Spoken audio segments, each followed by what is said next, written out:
අද සැටර්ඩේ මට ලන්ච් බෆේ එක ලෑස්ති කරලා තියෙනවා. නිකන් ලංකාවේ අවුරුදු කෑම මේසයක් වගේ හැමදේම වගේ තියෙනවා. තව මම ඔයගලන්ට කියන්නම්.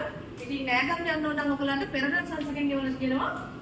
අපිට මෙවන් බුලත් කොලේ කේක් එකක්, තව මේ කජු කුලම් කේක් එකක් ඔයගලන්ට නෑදෑය බලන්න යන්න පුළුවන් මේකත් තරම්. මේ දෙක දවසකට අවුරුදු කුමාරයෝ වගේ ඇඳලා ඉන්නේ.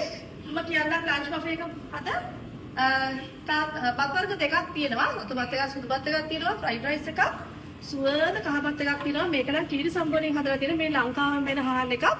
ඒක මාරම රසයි, සුවඳයි, කඩේම සුවඳයි. තාදින චිකන් කරි එකක්, පරිප්පුවක් වල ටෙම්පරාදු කරලා තියෙනවා.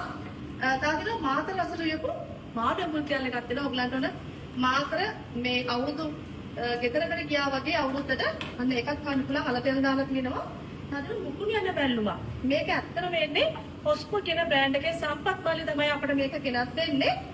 ලංකාවෙම මුකුණු වෙන කපලා පැකට් කරලා අපිට එන්නේ. අතන කිරි කොස් එකක්. මේකත් වෙන්නේ ලංකාවෙම තමයි. කොස් 60ක් තාලේ වල තියෙන්නේ. හරිම රසයි.